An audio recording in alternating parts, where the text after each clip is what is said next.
nous ne sommes jamais en train d'éprouver le monde directement.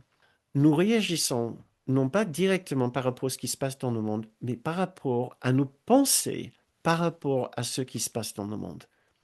Nous réagissons toujours par rapport à nos pensées. Et ces pensées peuvent appartenir soit à l'ego et l'esprit de la séparation, donc l'esprit de la culpabilité, du danger, de la vulnérabilité, ou ces pensées peuvent surgir de la partie juste de notre esprit, liées à l'unité parfaite en nous, donc à l'amour, la perfection, à la beauté et la bonté, qui nous ferait voir le monde d'une façon complètement différente.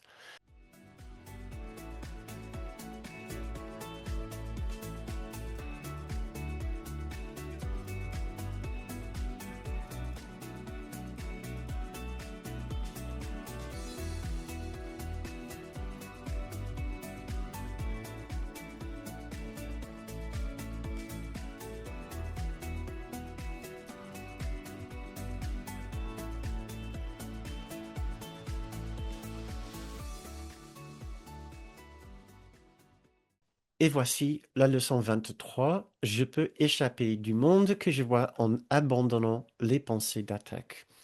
Une leçon très riche et très claire.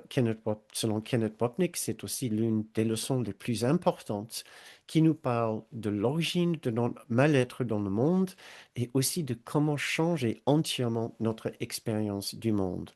Donc, pour faire une synthèse brève de cette leçon, nous pouvons comprendre que si nous voulons trouver la paix de Dieu, nous devons travailler avec nos pensées et pas avec le monde. Nous devons comprendre que le monde ne peut pas changer et ce n'est pas le monde de problème qui doit changer parce que le monde est un effet de nos pensées. Nous devons comprendre que nous pouvons changer entièrement nos pensées qui mènent à notre expérience du monde. Et nous devons comprendre que ce monde contient déjà toute la beauté et la bonté que nous cherchons. Il suffit de changer nos pensées pour découvrir la beauté et la bonté qui sont déjà en nous, dans notre esprit, que nous trouvons par la suite dans le monde. Le grand scoop de cette leçon, vraiment le message peut-être essentiel et décapant, c'est que l'action n'est pas dans le monde. Toute l'action est vraiment dans l'esprit, encore plus que peut-être les leçons précédentes. Donc, ce n'est pas une question de changer le monde. Jésus dit ici, tu veux échapper au monde, échapper du monde, très bien, touche pas au monde. Tu n'as pas besoin de rien faire au monde. Ne change pas tes relations, ne change pas ton travail, ne change pas la ville où tu habites. Il suffit de changer tes pensées. Or, nous, presque toute notre attention tous les jours est portée sur l'extérieur. Ce que nous allons faire aujourd'hui ou demain, tous nos projets, c'est par rapport à un changement que nous voulons produire dans ce monde. Dans quel but? Toujours quelque part pour être plus heureux, pour avoir quelque chose, pour avoir une meilleure situation professionnelle, pour avoir plus de retraite plus tard. Il n'y a aucun mal. Il faut certainement pas abandonner ces projets, mais il faut s'observer, faire en poursuivant nos projets. Cette leçon est la suite logique de la leçon 22 où nous avons lu l'idée d'aujourd'hui décrit exactement la façon dont quiconque garde des pensées d'attaque dans son esprit doit voir le monde. Donc, il, ici, c'est la conclusion logique ou l'étape logique. Donc, par la suite, c'est l'invitation à abandonner ses pensées. C'est un message radical et nous, nous touchons, nous ressentons vraiment la radicalité de ce message dans le premier paragraphe où il dit, je peux échapper du monde que je vois en abandonnant les pensées d'attaque, rien d'autre ne marchera. Et encore, au lieu de glisser sur les phrases comme ça, on doit s'arrêter un instant et dire, mais est-ce que je pense vraiment que rien ne marchera dans ce monde? Et je pense que vous, comme moi, on va dire, bah non, j'ai encore plein d'espoir, plein de rêves dans ce monde, plein de projets pour ce monde. Et je pense encore qu'il y a des choses qui marcheraient pour moi, qui marcheront pour moi. Donc, on doit juxtaposer ce que Jésus dit ici avec ce qui est un genre de dynamique innée et automatique dans l'esprit de chacun. Euh, Maintenant, comment comprendre ce qu'il dit ici? Il faut revenir à un principe psychologique du cours. Le cours de miracle est une psychologie spirituelle et on voit peut-être euh, très bien ce, cet aspect métaphysique de sa psychologie ici. Jésus nous apprend qu'en fait, nous ne sommes jamais en train d'éprouver le monde directement. Il se passe des choses dans ce monde, nous avons une réaction. Donc, nous avons l'impression que si nous pouvons changer certaines scènes extérieures, nous allons avoir une expérience différente.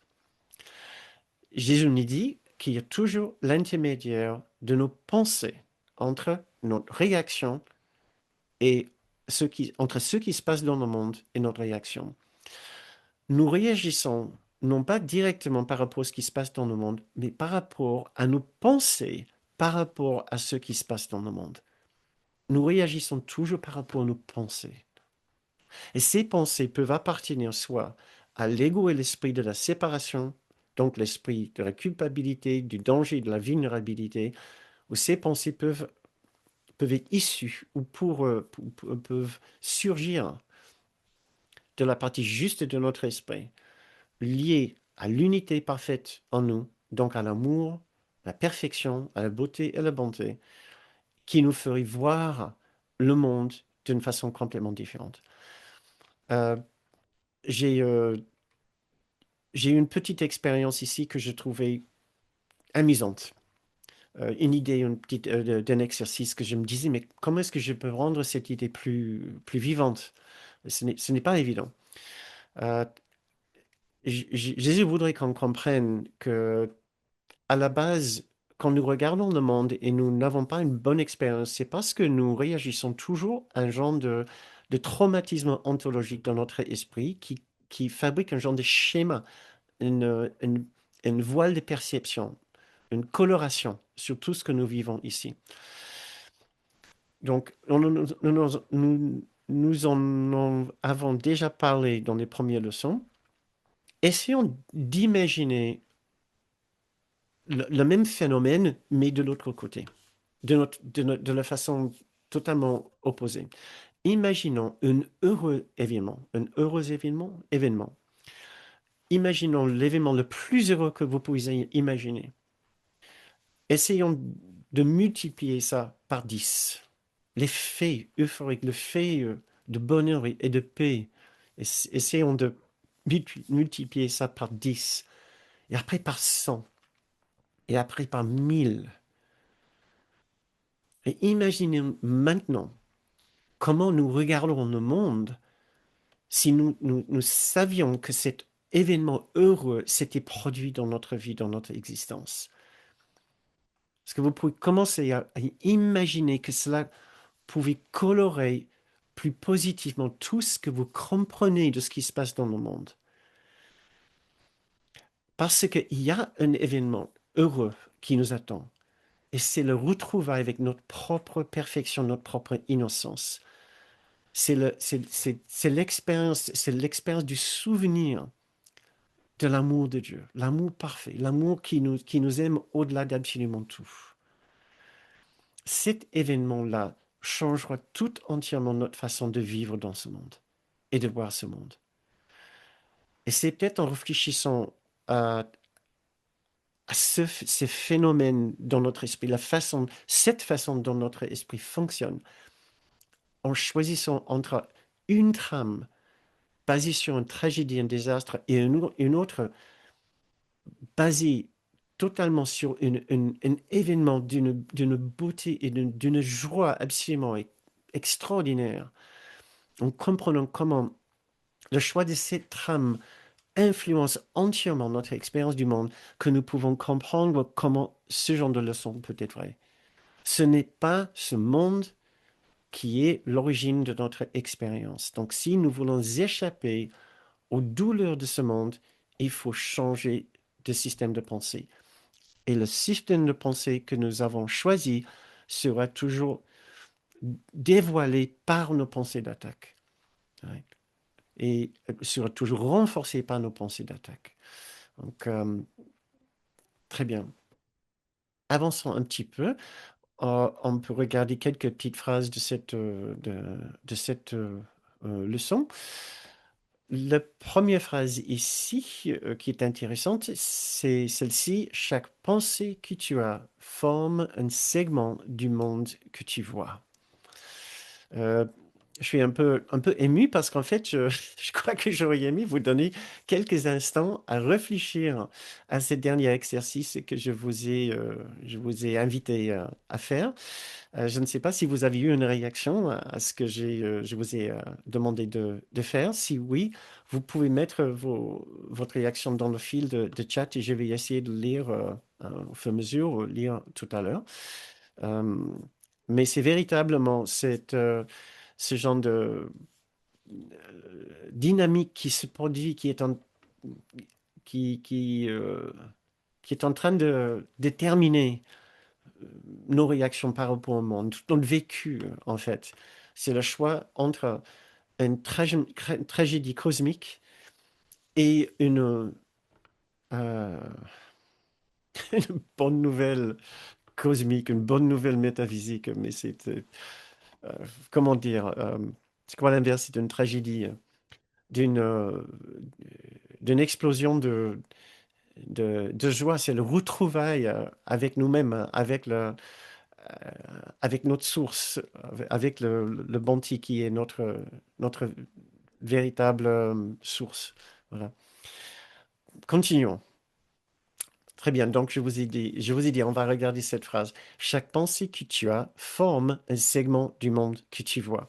Kenneth Wapnick nous met en garde dans son livre de ne pas croire que cela veut dire que tu es responsable pour l'accident de train qui vient de se produire ou pour le fait que euh, une personne, euh, euh, une personne qui vous a irrité et pour qui vous avez eu une pensée de jugement s'est fait mal.